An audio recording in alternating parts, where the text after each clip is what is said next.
Welcome to the Free Truth Show.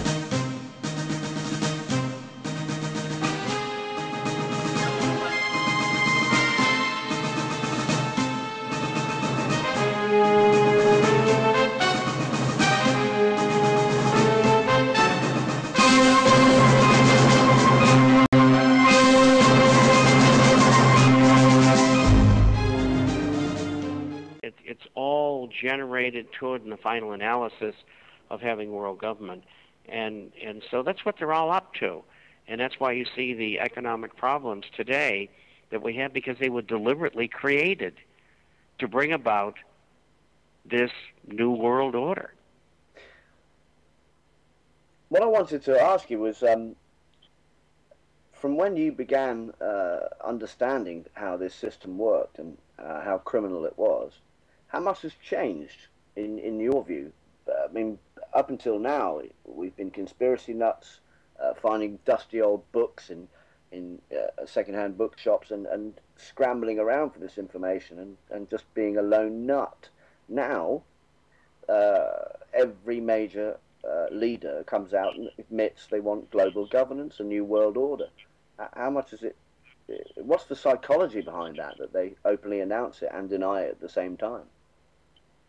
Well, first of all, I think that the effectiveness of this group of people has been getting more and more powerful as the years have gone on.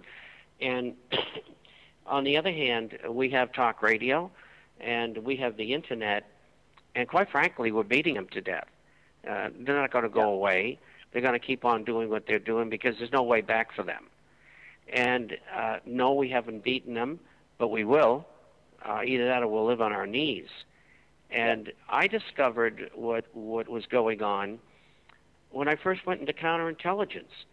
Mm-hmm. And it was a very elite group, like, you would have at MI5 and MI6. I worked under the National Security Agency. And they worked with me, and I with them. And another abridgment of that was the Central Intelligence Agency as well, although we had very little to do with them. And how common is it for intelligence services to exchange info and collude? I mean, I'm thinking, for example, 7/7, London bombings, MI5 mixing with IRA, the top of the IRA being MI5, Mossad and CIA with the 9/11. I mean, is this just run-of-the-mill the way it works? Unfortunately, yes. And I discovered when I first became involved with counterintelligence and when I was being trained that the Japanese diplomatic code had been broken by the UK and the US in 1937. And so the Americans, and of course the British as well, knew exactly what the Japanese were doing and when they were on their way to Pearl Harbor. And so what we did is we lined all the ships up for them so they could bomb them, so that we could get into the war. And I didn't like that. I thought that was awful. Right. So I guess you kind of parted company, so to speak. I spent my time there and did what I was supposed to do. But upon leaving, I wouldn't recruit for NSA or CIA, and they were quite disturbed about that. And in fact, one of the people who worked with me became the head of the CIA. And quite frankly, I was smarter than him, so I probably might have ended up there. But the point is, I left, and I became very interested in thinking outside the box, finding out what really has happened in history. I studied for years and years, read every book you could think of on the subject. And at one time I had 4,000 books on things relating to things that had gone on historically for the last 1,000 years. And you began so I had a pretty good background. Attacks and starts of wars and recessions. You began to find a pattern, did you? Oh, absolutely.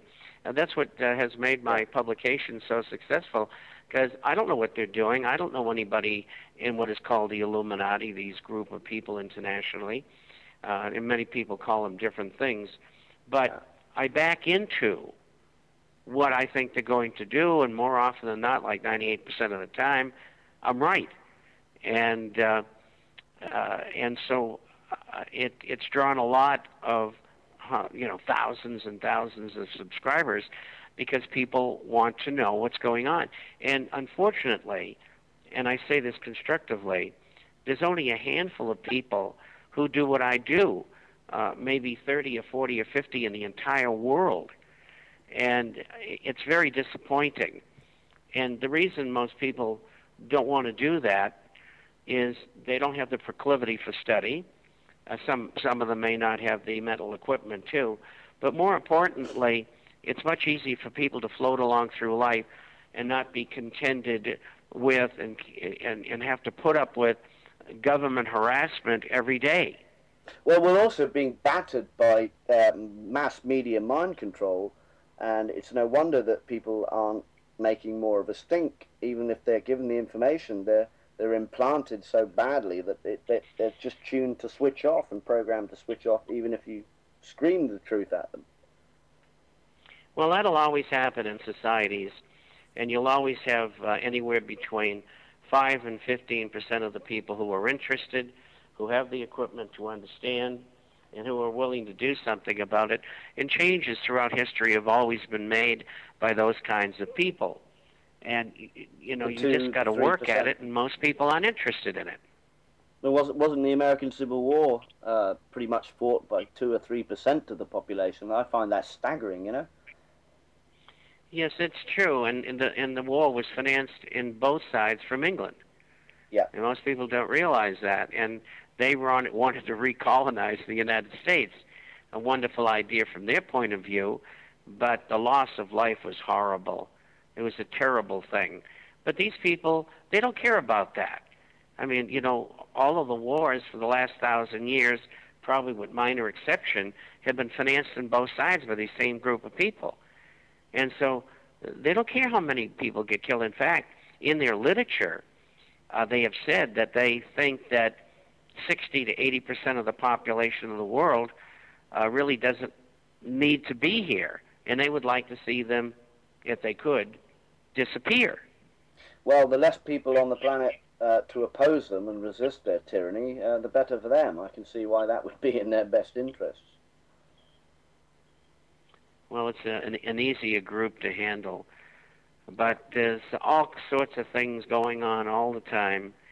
And, you have to, in dealing with the public, whether it's propitious or not, you have to approach from an intellectual level, and you have to be fair, and you can't be recriminatory.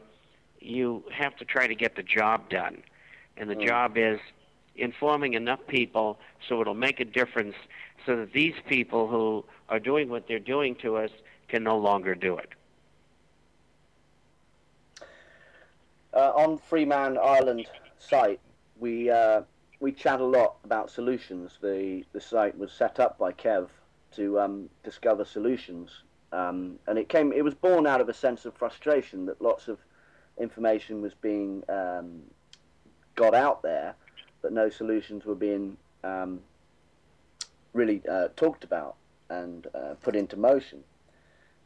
We talk about and read a lot into common law and basically re-establishing your own responsibility for your own personal flesh and blood sovereignty as a sovereign flesh and blood, as opposed to the legal fiction, the Mr., the capital letters. And there's always talk of, I noticed from the Alan Watts show the other day, he was talking about how this system is so corrupted, so criminal, that it's beyond saving, and that it needs to have a complete replacement of this system. No mean feat. And do you have any ideas how common law may be useful in this respect? No, I don't, because I'm not that familiar with it, because it's been 60 years since I studied it.